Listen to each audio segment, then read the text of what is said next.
1 Peter 4 to 5, and I'll request some of you to kindly read it turn by turn. So, yeah, 1 second. Huh? All right.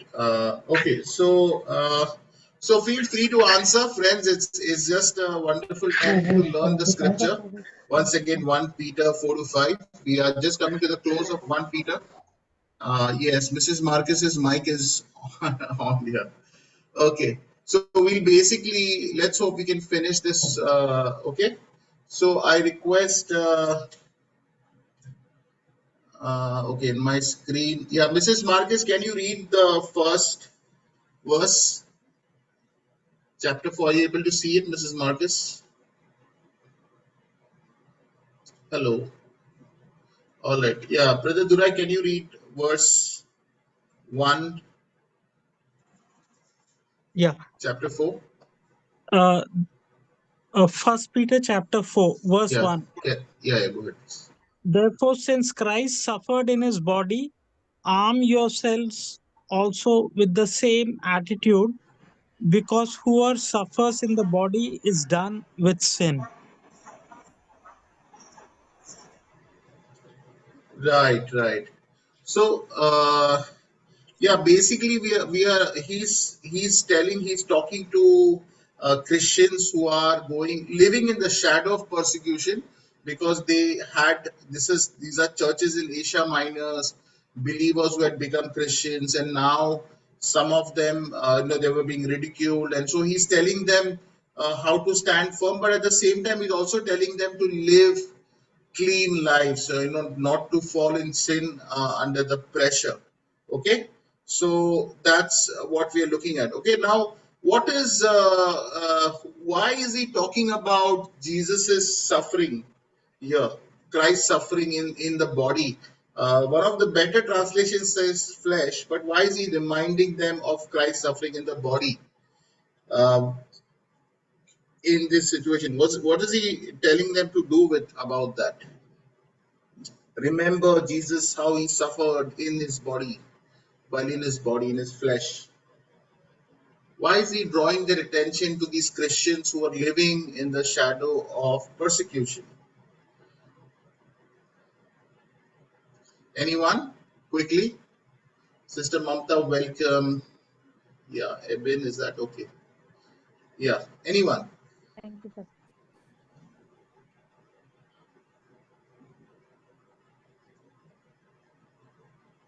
Yeah?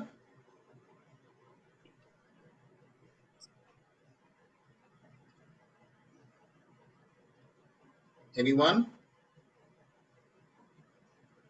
Why is he reminding them of Jesus' suffering in the body? Okay, what's the answer? It's written there right in the first verse. Okay, yeah, Brother Durai, go ahead. Suffering helps us to be free from sin. Right, okay. Suffering helps us to be free from sin. Okay, but why specifically is he talking about the suffering of Christ? How is that related with sin? It's because Jesus took the suffering of us. Died for our sins.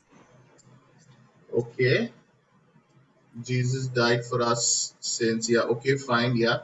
So I think one of the things he's telling them, since this part is about sin, basically, not so much about the persecution that's coming, but he's telling them that do not, under the pressure of persecution, do not turn towards sin.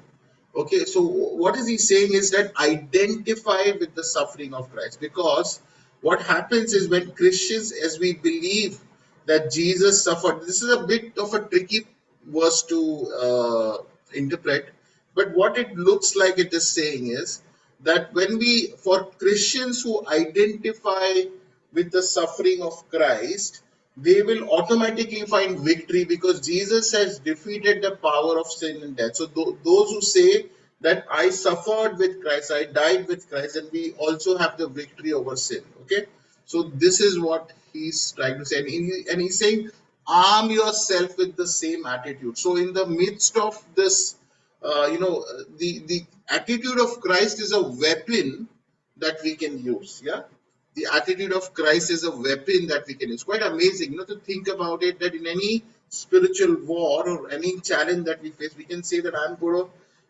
have the attitude of Christ, and it becomes a weapon. I'm going to do just as Christ would have done in this situation, and that becomes a weapon. Yeah, right. And so in many ways, flesh is our body, physical body is actually the center from where sin emanates. But the one who's willing to suffer in the body said that Christ is suffering, so I'm also ready to suffer. One who can beat his body and makes it will find victory over sin. Okay, right.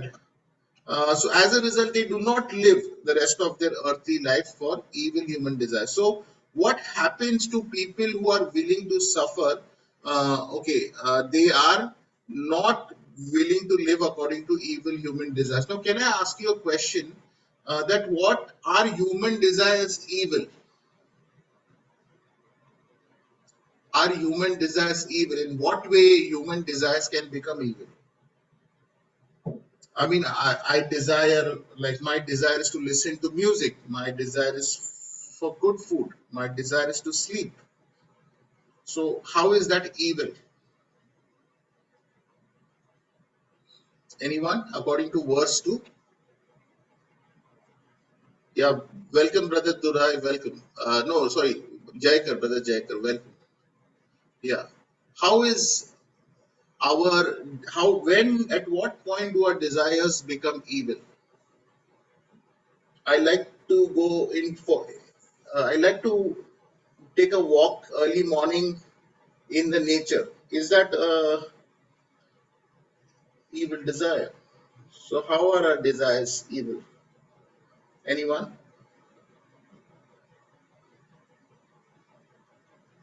When it becomes your priority, when it becomes Yeah, when correct, you start worshipping that particular thing, you correct. cannot Yeah, do without it. yeah. When your desire to sleep, eat, or enjoy or pleasure, your passions, they they cut into your obedience. Like, it's time to pray, it's time to do something for the Lord, but you want to sleep more, you want to eat more. So that's where your desires become evil. Yeah, so one must be able to therefore control his body, have that understanding that Christ, along with Christ, I also suffered, and so my body has no dominion. I think our brother Jaikar has said healthy desire is not sin. Desire to fulfill the lust of the flesh is sinful. Yes.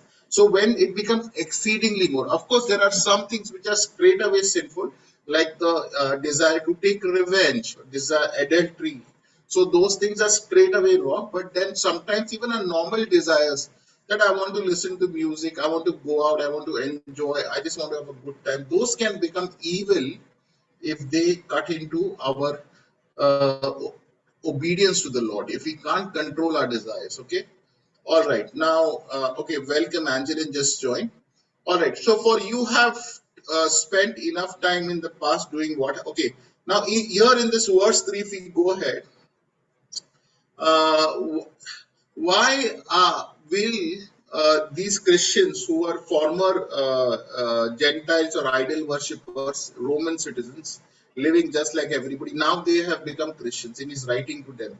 So, why do you think their pagan friends are going to be surprised now at them? And how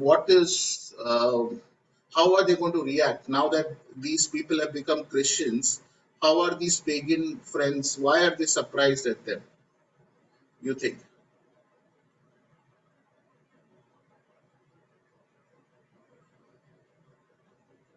Anyone?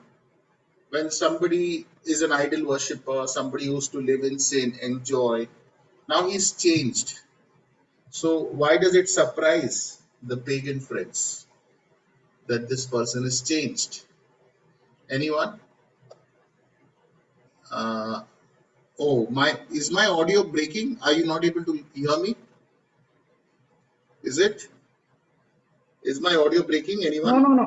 It's No, no. audible for me. Okay, so whoever's given me the feedback, I think, yeah, I think, yes, needs to be, it's clear. Okay, thank you, Adil.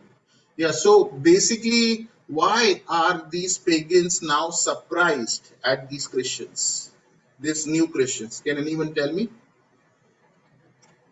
Yeah, come on, let's quickly go through it. We have lots to cover.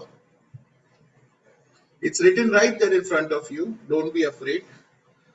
Yeah, why are they suddenly surprised at these Christians? Yeah, anyone? Yeah, Uh, Brother Mike. Believers are raising a standard that is different. So Okay. these people who had seen them till yesterday behaving like them, Ah, all of a sudden they are taking a yes. stand that is different. They get. Yeah. Oh, yeah. So they are shocked. Are this person would never say no to drinking. Now I mean, he will drink 2, 3 bottles more than us. Now he doesn't want to he doesn't even want to come for the party. He doesn't even want anyhow. So what is when they see this radical change in Christians, what is their reaction going to be? Are they going to be very happy? Oh, wow, you have left drinking. Excellent. How are they going to react, these old friends? They'll not be very happy. Probably they'll have their own insecurities and they'll show it on you that Correct, them. correct. Yeah. Yeah, that's what it is said that they are, going to heap abuses on you. They're going to abuse you. They're going to mock you. Now, does anybody have an experience of you after you came to Christ, you stopped doing some things, or you did not join some of your friends, and one of your friends or somebody got upset with you? Does anybody have any experience? Did they mock you in some way? Anyone has any experience? Mrs. Jacob is here also. Yeah. Brother Sandesh is also joined. Yes, welcome. So, what is yeah? Does anybody have any experience? Yeah, Brother Ture. Yeah. Actually, here I was teaching in a college. Ah, So one chemical had run.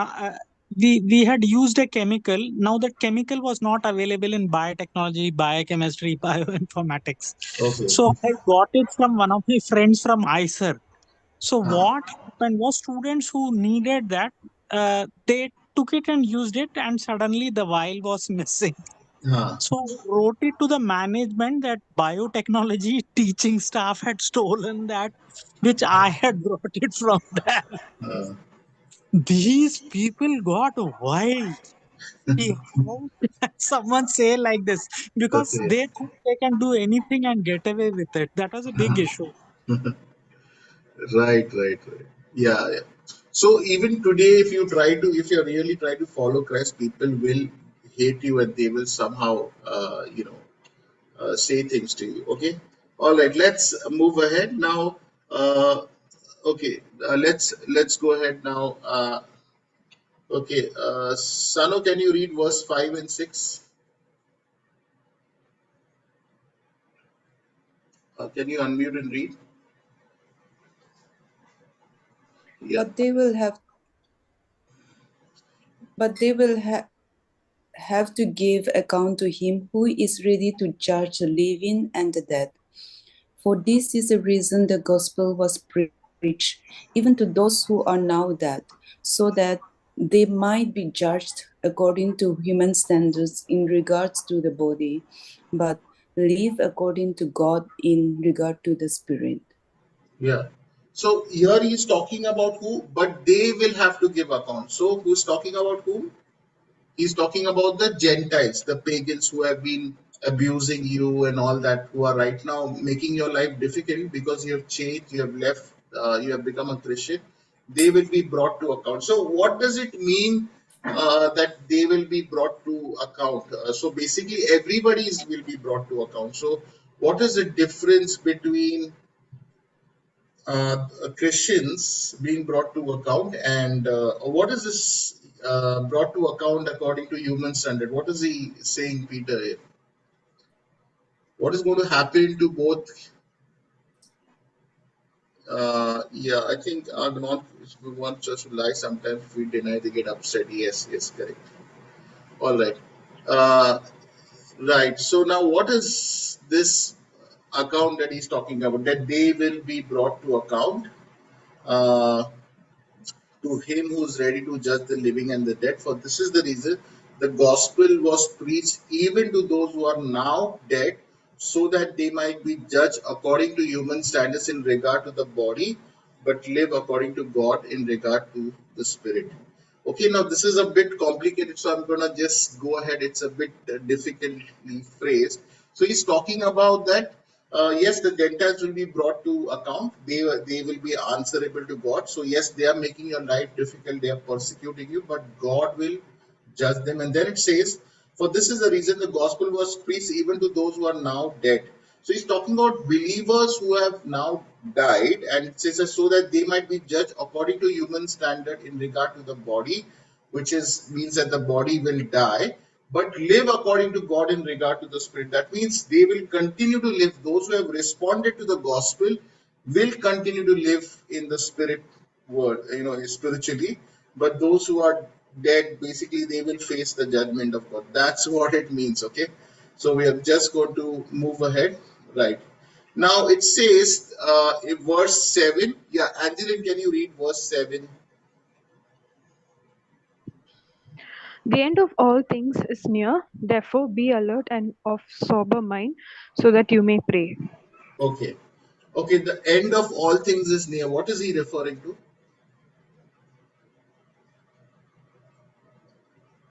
The end of all things is near. What is he referring to? Anyone? Sister Mamta? Yeah, Anjit, go ahead. Yeah, probably the sufferings, persecutions that you're facing and all. Yeah. Okay. Any other answer? Anyone? Second coming, the coming of Christ, Yeah, the return of Christ. he is referring to the second coming of Christ. Correct. When does that time start? End of all things, the end time. When did that begin? I mean, for example, somebody said that, see, in the first century also these guys were waiting for the end time. Nothing has happened. What you guys are still waiting for end time? You keep saying Christ is coming, but he's not going to come. So some people try to mock like that. So what is the biblical definition of end time? When is that last day or last age? The period of the second coming of Christ, when does that begin really? Anyone?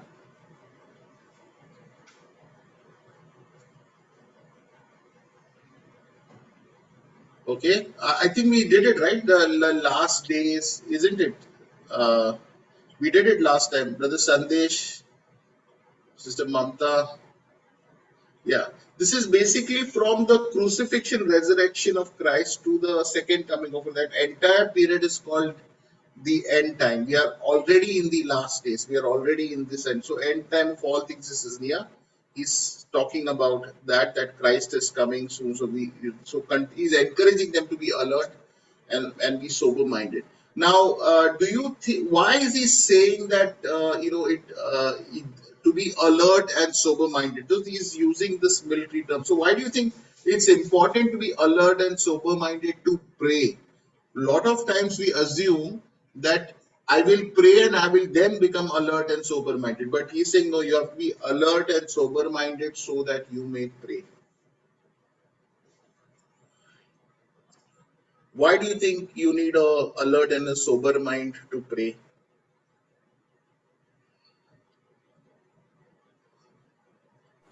What Yes, does it? Yeah, anyone? because Why? Christ will come. Yes, Brother Sandesh. Yeah, Christ Christ will. will come at an unexpected time, which we don't know. Right, Yeah. right. Yeah. But he's emphasizing the importance of being alert and sober minded. Why is that necessary prerequisite for prayer?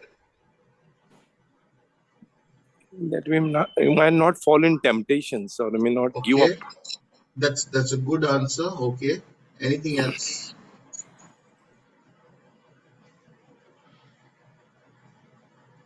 Yeah.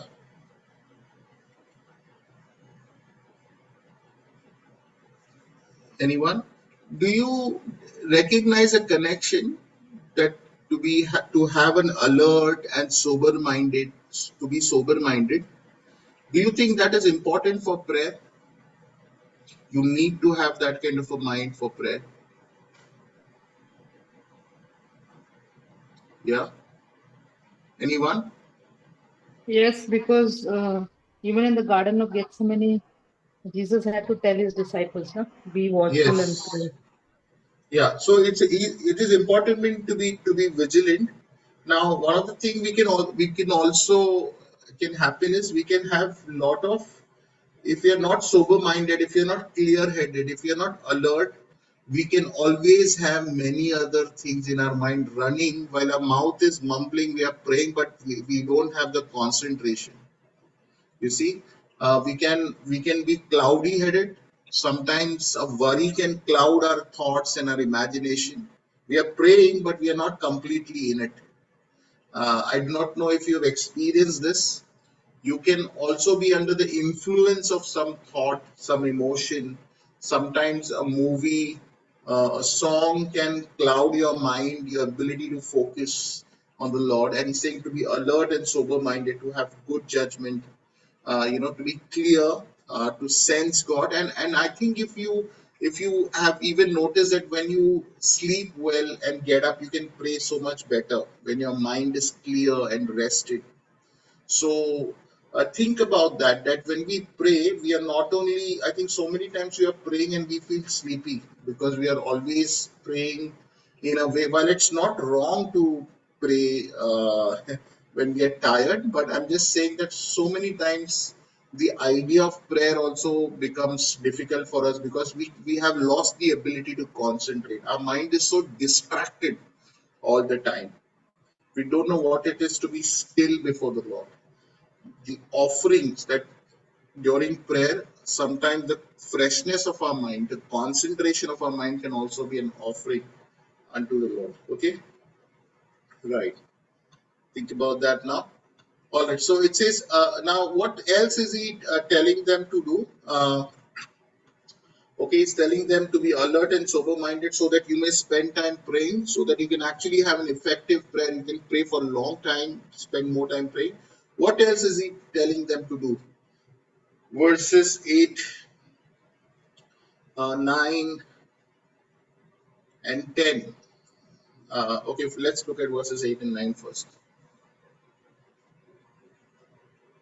Yeah, Brother Sandesh, can you read verse 8 and 9? Uh, Pastor, I am just out only. Oh, okay, fine, Just fine. I'll out. ask, I'll ask, yeah, Yeah. Mary, can you pray? Sorry. Yeah. Sorry, can you read 8 and 9? Above all, love each other deeply. One second. Because love covers over a multitude of sins. Yes, Offer hospitality to one another without grumbling. right. Yeah, so love each other. So he's telling them to. Meeting జరుగుతుంది. Yeah. Got it, Mrs. Jacob. Yeah. So he's telling them to love each other deeply. So the word deeply here is also the word used fervently. It means stretched out. When an athlete is running, the way he stretches his neck out, his muscles, he's completely pushing himself. To that is the way we are supposed to love each other as Christians. Can you imagine that? What a high standard of love that is. Often the way we deal with each other, okay, I'll do whatever is expected of me, not beyond that, isn't it? But here it says we should stretch ourselves, yeah. And it says love covers over a multitude of sins, yeah. So this doesn't mean we ignore sins, but it means we are willing to forgive and bear with one another, right? Okay, now offer hospitality to one without grumbling. We'll rush quickly because we have lots to cover. Okay, welcome. Yeah, Rosette is joined. Welcome, Rosette. Yeah. Now, each of you should use whatever gift you have received to serve others as faithful stewards of. Okay, now what is this gift he's talking about? Verse 10 and 11, if you read. I'm quickly Going ahead, yeah. What is this gift he's talking about?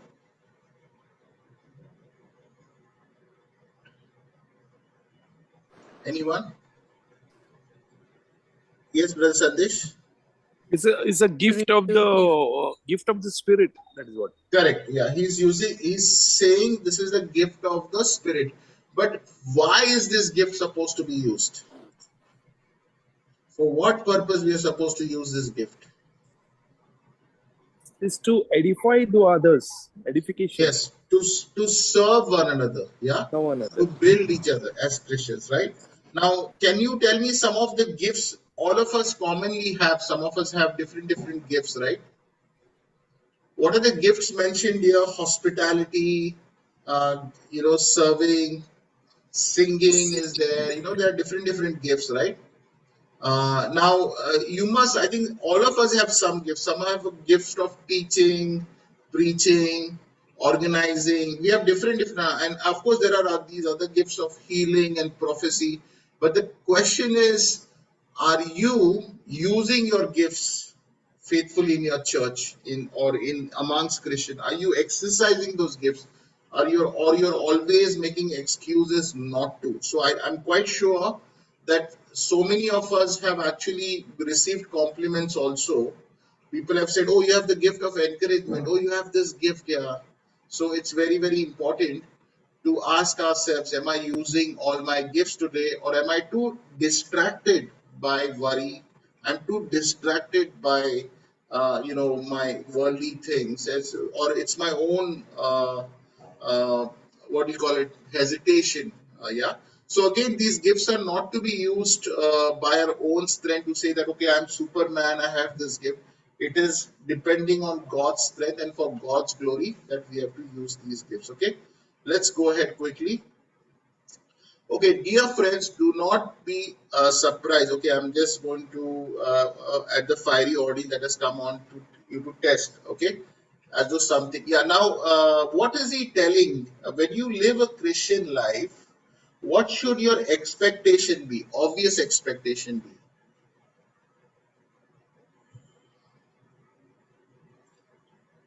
How should you face suffering as a Christian? How should you face suffering according to verse 12 and 13? Anyone? Rejoicingly. Rejoicingly, okay, very good.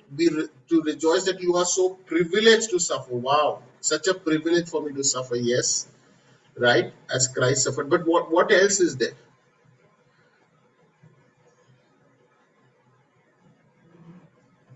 Yeah, like don't take it as a surprise. That's Yeah, so it means you expected, right? You expected that, okay, you should be mentally prepared and ready for it. You see, so many Christians, they look absolutely shocked and ridiculed, when somebody calls them some things, or they get so angry. So it's very important to be ready for humiliation, or in whatever way suffering can come. Okay. Now, just to prevent an unhealthy interpretation of this, I'm just want to say that yeah, calm and we separate us from how the world reacts. Yeah, right, yeah. So one of the things we should never do is allow Christians to continue in suffering. Other brothers and sisters, if we know somebody's in jail or somebody's being persecuted, we should do everything within our power to help them. We shouldn't say, "Oh, good, this person is suffering. Let us rejoice." So we should try to get the person out of it. Yeah, but the one thing is there, that suffering should always uh, that is going to be part and parcel of our Christian living, right? Now, okay, how do you think, just based on this question, that an expectation of a beautiful life ahead, an expectation of a comfortable life ahead, a good retirement plan can actually interrupt this biblical call? Anyone? Do you think this can happen?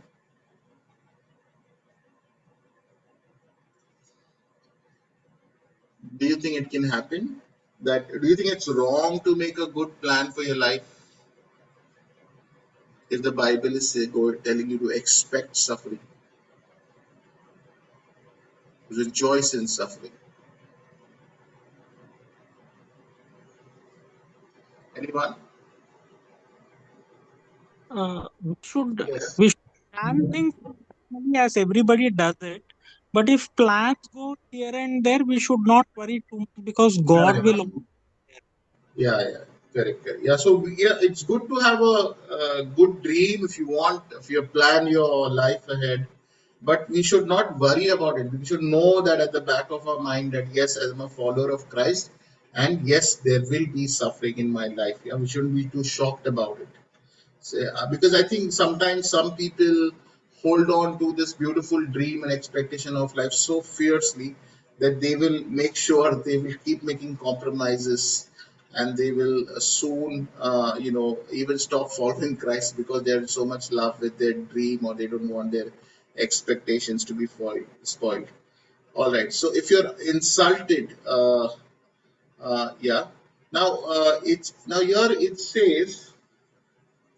Now, Peter is making a distinction between two kinds of suffering. What is the other kind of suffering?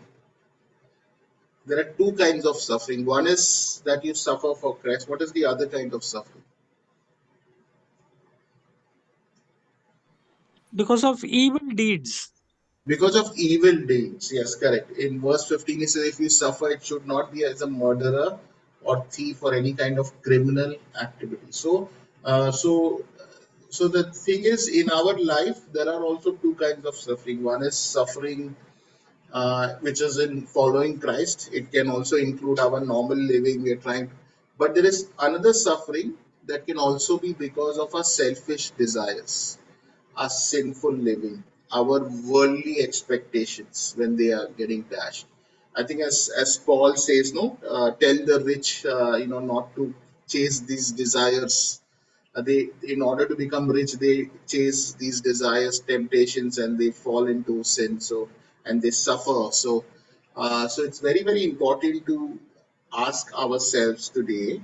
Right now, I am suffering. Okay, now what is this suffering? Is it really something that is happening to me normally as I'm following Christ? Or is it a suffering that is because of my sin? There are so many people who make carnal decisions of their life, big decisions. They will take in a carnal way, and then they will say, God, why did you allow this to happen to me? When they suffer, they will in fact blame God. So it's very important to ask us, am I actually following Christ? It's a privilege to suffer for Christ. It's a blessed thing. But when we are suffering for our own sins, for things we've done wrong, that is, we have to be honest about it. What we are not saying that you're alone and lost. When we surrender it to the Lord comes and He forgives us and helps us come out of it. It's good to be aware of these two kinds of suffering, right? Okay. Now he says, for it is time for judgment to begin with God's household. Yeah. Now, what does he mean here? Judgment with God's household. How is that? What kind of a judgment is this?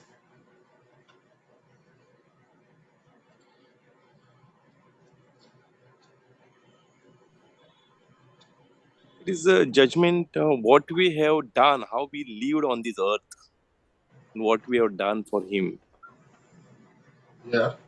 Yeah, Okay. judgment on the Lord's own people. Right. Yeah. What is this judgment? What is the purpose of this? Is God punishing His people? No, to get reward. Yeah, It to is. discipline them, to bring them to the right path. Correct, correct. Yeah, it is a refining process. It is a purifying process. Yeah, but then he says that this is the same judgment.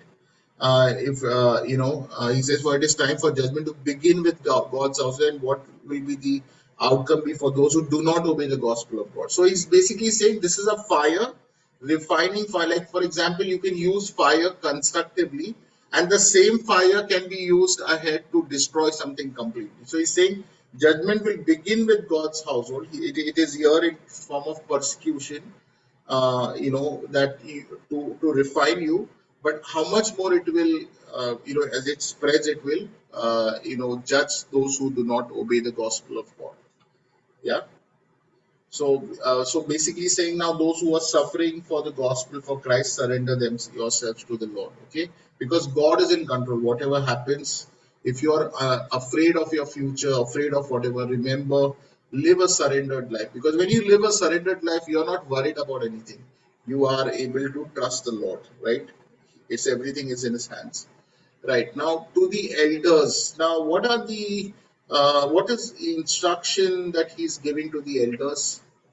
Verses 1 to 4, 1 to 3. In 1 to 3, what are the instructions he's giving to the elders, those who oversee the church? Shepherd the Lord's flock. Yeah, to shepherd the Lord's flock. Yes. In what way? What else is he telling them to do?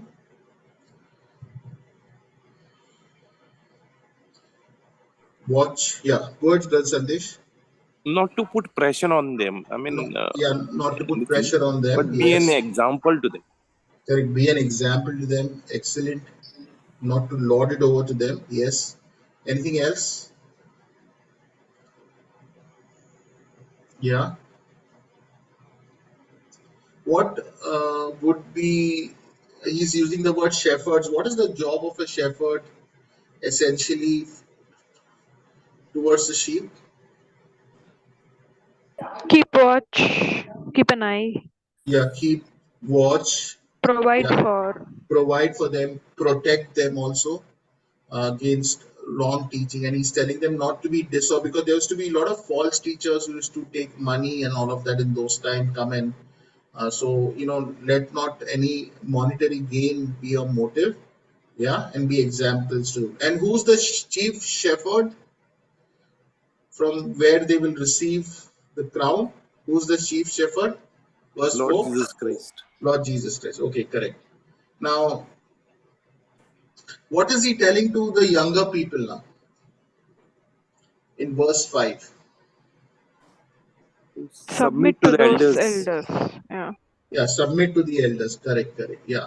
Now, he uses a term here called clothe yourself with humility. Clothe yourselves with humility. What this basically means is, it's a word basically which means you tie something on top of you put something on, and this is a term that was used when of course it yes, it can be connected with Jesus Christ also, who when he got up, he washed the feet of, he tied the knot.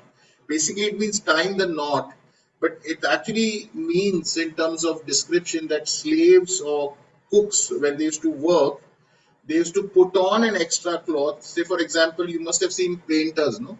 So they will put some kind of a apron, or cooks, so that their clothes don't get dirty. So they'll put on something a little tight.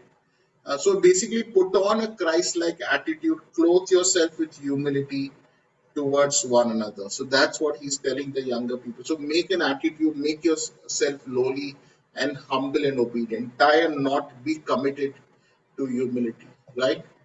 That's what he's saying. Now, okay, let's go. Humble yourselves, therefore, under God's mighty hand, that he may lift you up in time. Okay, now cast all your anxiety on him, because he cares for you. The word cast basically means to throw something on something, like you throw a towel on top of something. You throw something on top of something. So basically, this word has been used in Luke, where they throw a blanket on top of the donkey, or to saddle the donkey. So now, because he cares for you. Now, one of the thing, I'm quickly moving ahead so we can have some meaningful time of discussion. It basically, do you agree that how would you define anxiety or worry? Anxiety or worry, like you're worried about your future, you're worried about your children, you're worried about your health. Anxiety. What is worry? How would you define worry? in this textual context? What is worry? Just give any meaning that comes to your mind. Something that What is might not go our way and possibly in a wrong way. some something that does not go away? Go our way, the way we Go thought. okay, the way we want. Okay, something that nags you. Okay, what is And worry? some What is anxiety? Yeah, It's go on. probably a distrust on the Lord's ways and our ways. A distrust, sort of. A distrust. Okay, very good. That's good. Yeah, good. And any other expression? You that's this is a word that affects us all, right? We are worried about catching the train, worried about the day, what will happen tomorrow, my assignments, yeah, projects, yeah. Anyone? Weak faith, yes. That's also a good definition. Yeah. Okay. Anyone? Yeah. I read something very interesting today while I was studying it. It said worry is a form of pride, as if you can help yourself and not trust God. Say, not no, not God. I can do it. So it's a form of pride in your own ability to do something, and that's why we scamper around as if we can actually take charge of things when we should be surrendering it to the Lord. Okay, that's how. Uh, Right. Okay. And so surrender it to the Lord. Of course, we are supposed to do our part, but then surrender rest to the Lord. Right. Be alert and of sober minded. Again, he's using that word. So remember that, yes, sometimes our worry can also cloud our mind constantly. Some people, their bodies are at rest, but their mind is always running. They are very foggy headed, very unclear, can't hear, can't listen, can't concentrate properly, can't pray, can't read the Bible also properly because they're always distracted. Wow. Right. Your enemy is now, how is Satan described here? He's described as a which animal? Which animal is he described here as? Lion. Lion. Yes, as a roaring lion. Correct. Very good. Yeah. Now, and so he's looking for someone to devour. Yeah. So he comes in the grass, he prowls, and then suddenly he springs. Right. So it is said, how do we face this? Basically, it's in this uh, atmosphere of being persecuted. Like the story of Noah we saw last time. Like Noah was also building the ark, but all the people around him were mocking him, ridiculing him. So but you what? How are we to resist this devil? How are we supposed to face this devil? According to verse 9, Submitting ourselves to God. we are submitting ourselves to God, Resist him. resist him, and what else? Yeah, Be alert and sober. standing firm in the faith. Be alert and sober. Yeah, I'm not able to hear. Sister Mamta, your audio is not loud. Can't hear. Yeah. Yeah, okay. Because you know that the family of believers throughout the world is undergoing the same kind of suffering. So basically, he's telling everybody throughout the world is this that region. Rome was considered the world, so he's saying that everywhere along the Rome, everywhere more or less Christians are. So you're not alone. Know that this is happening everywhere. Be strong in faith. So he's encouraging them that you are under persecution, but be strong. Listen to one another's stories. Draw courage from each other. Oh, people there. Oh no, brother Sandesh was strong, so I'll get inspired. Brother Michael was great, so you will get inspired. When we hear each other's testimonies, that's how he's saying, be encouraged that you're not alone in this suffering. Yeah, right now, and the God of all grace, who called you to his eternal glory in Christ after you've suffered a little while, will himself restore you and make you strong, firm, and steadfast. Okay, to him be power forever and ever. Amen. Now he basically closes this section and then he turns to the greetings. Now, how does God how does God restore How can Peter talk about restoration, that God will restore you? Stand firm, he said. కాలంటే Mrs. మధ్యలో Jacob, your mic is on. పైకి Okay. Yeah. So, God of all grace will restore you. What is Peter talking about? How can, what is he saying? That he will restore you. While you are in this persecution, you are going through difficult time. Don't worry, God will restore you. What does he mean by that? He's just said, resist the devil, stand firm in faith. You're not alone. And don't worry, God of grace is there with you and he will restore you. What does that mean?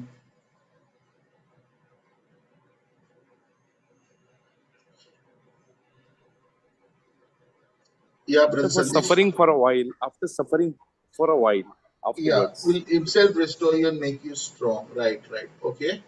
Now, what does it mean, restore you? He's telling them to stand strong and then he says he will restore you. Normally, Whatever when you lost, you will give back. Yeah. Yeah, brother Durai? problems come, no, we are almost shaken up. Like no, Peter, Jesus. Yeah. Brother Durai, go ahead. The Jesus Christ, no, after that Garden of Gethsemane, he says the Satan has asked you to shift you as a sheep of, and Yeah, after you repented and turned back, you again strengthen and encourage your brothers. So at the resurrection, Jesus Christ in our time, he did it. So we trusted and go, it is not easy thing. Your whole faith is almost shattered.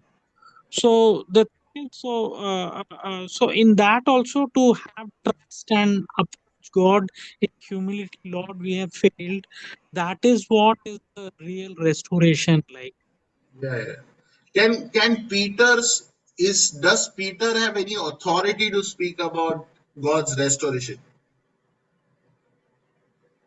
He is the one who really saw how God had, in spite of all his faith, the same as Jesus. Yeah, correct. Peter denied Christ 3 times, isn't it? Yeah, brother Dura, I'm sorry, your audio died. Yeah. Peter denied Christ 3 times and Jesus restored him back. Do you understand that? It's so beautiful. Stand firm, resist, but God will restore you. How amazing is that? Even if we fail and fall and falter, He will bring us back. He's a shepherd, isn't it? How beautiful it is. And Peter is probably remembering his own story. He says, okay, stand firm, resist, but even if you fail, don't worry. Even if you fall, God will restore you. How amazing is that? How beautiful is that? Isn't it? So that's just a wonderful thing. Yeah. All right, let's move ahead. And of course, one of the things they are explaining that is called little while means that in terms of the comparison of the glory set before you, eternity you will live gloriously. This time of period of suffering will seem little. Okay, right. Now, Silas is supposed to be his writer, with whom I regard as a faithful believers, also called as Silvanus in some of this thing. Mark is mentioned here in verse 30, which is the person who wrote the gospel of the Mark. According to Mark, he's actually one of, he was very close to Peter, and Peter calls him his son. Yeah, so these were like his assistants. Now, what is Babylon here, and who is she? She who is in Babylon, chosen together with you, sends you her greetings.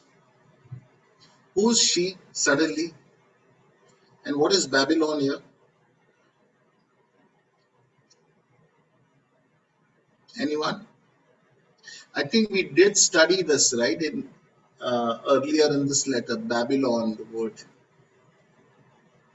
Was it in Hebrews or probably this letter only earlier? It's a code word, by the way. It's a code word that Christians use in the New Testament times. What is Babylon?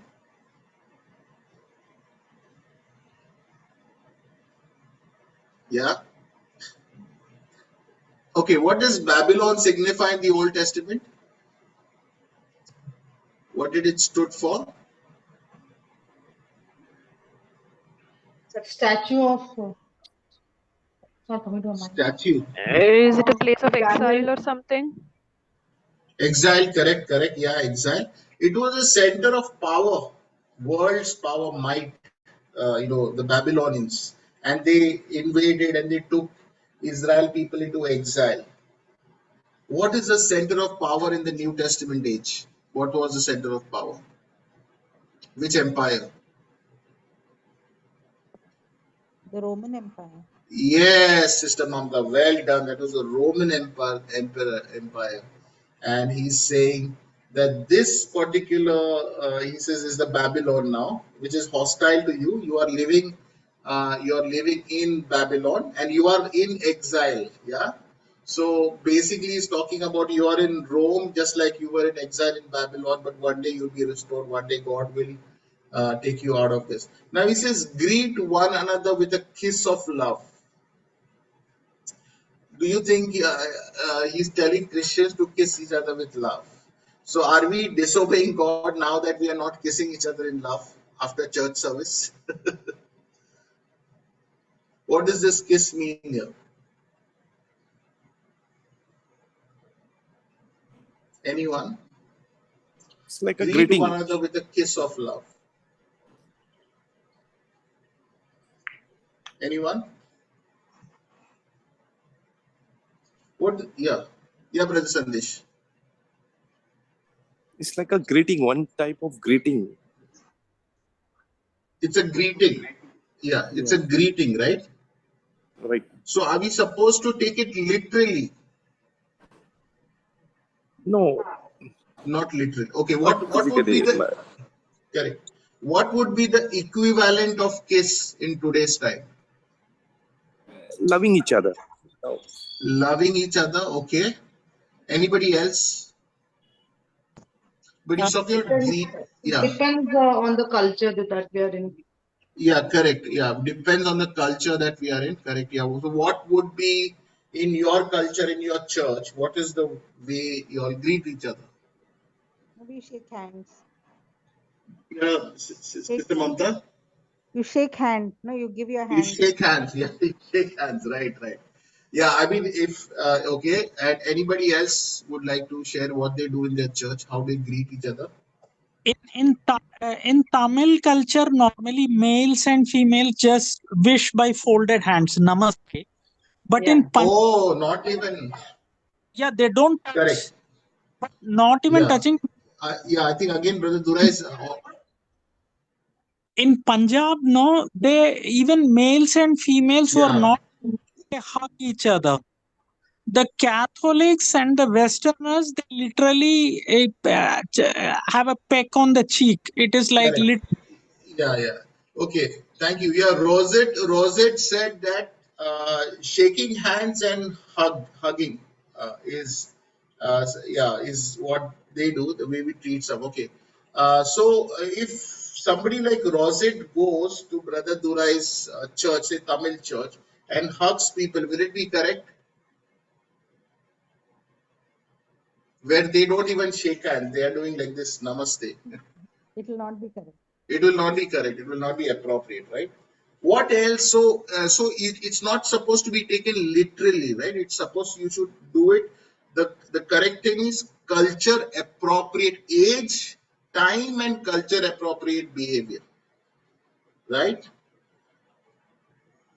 What do you want to say about head covering? Head covering of women. Do you think that is also a similar thing, or that should be everywhere?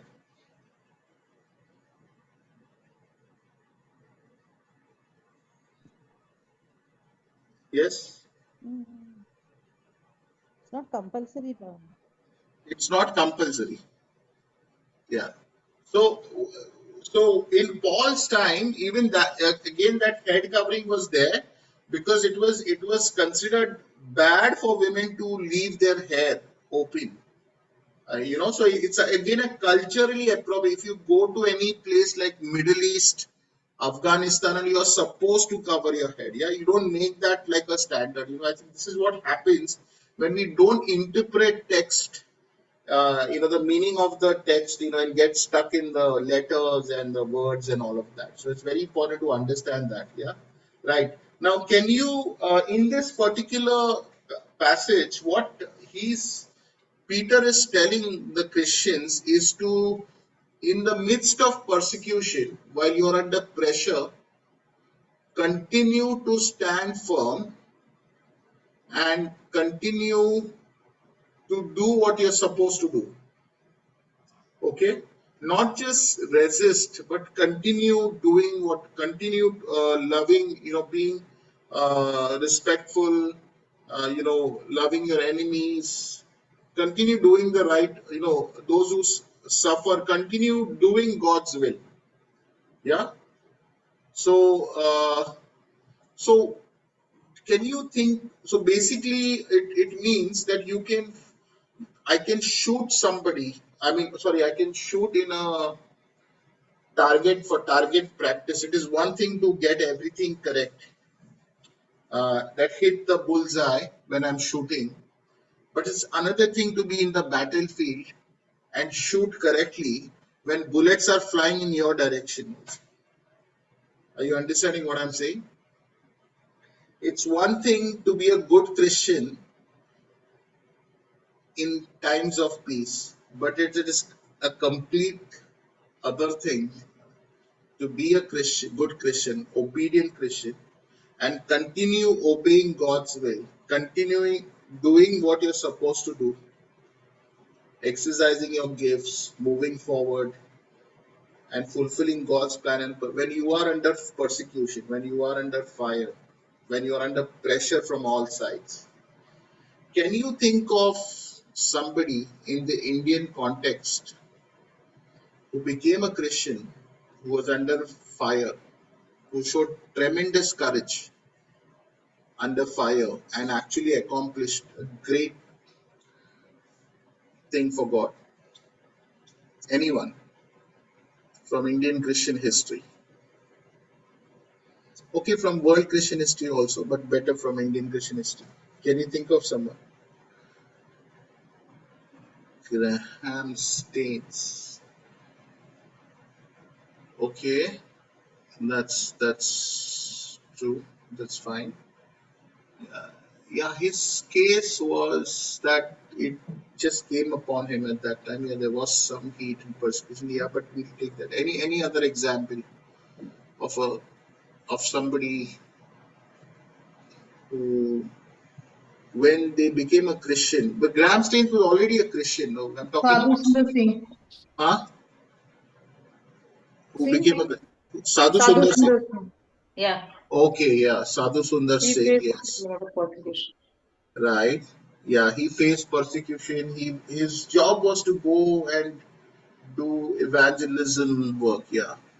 Any other example? But I'm talking about somebody who went ahead and hit the target. Basically, whatever the goal was for God to do for this person created a legacy, great legacy, coming from the lowest place, becoming a Christian, and left a huge lasting legacy that's popular around the world even now. That's famous. Bhakti Singh, Pastor. Okay, fine. I mean, Mother Teresa. anybody else? Courage under fire. Alone, left. Fighting against all odds in the society, never gave up for Christ, and became a Mother great Teresa. legacy that shelters many. That's a Mother. yeah. Mother came from a Christian country, because was always a Christian. Did not become a Christian. Conversion, and then did powerful thing. She was ostracized by the society. Still not getting. Indian people forgetting Indian heroes. Created a big shelter legacy. Okay, I'll give you the clue. For women, Pastor, the lady in Pune. Mama. huh? Mama. Ramabai, Pastor. Yeah, Pandita Ramabai. Mission. Powerful. Courage under fire. Yeah. So for the widows, rehabilitation, girls' school, development, what a legacy she left. And that's basically what it is. So we must become those kind of hardcore Christians, that who do not deter, no matter what the heat. We keep on doing God's work, God's will, and nothing can stop us from accomplishing God's will, God's purpose for our life. So it's very, very important. Yeah. Thank you so much for your time. God bless you all. That's all for today. Yeah. Take care. We'll meet again.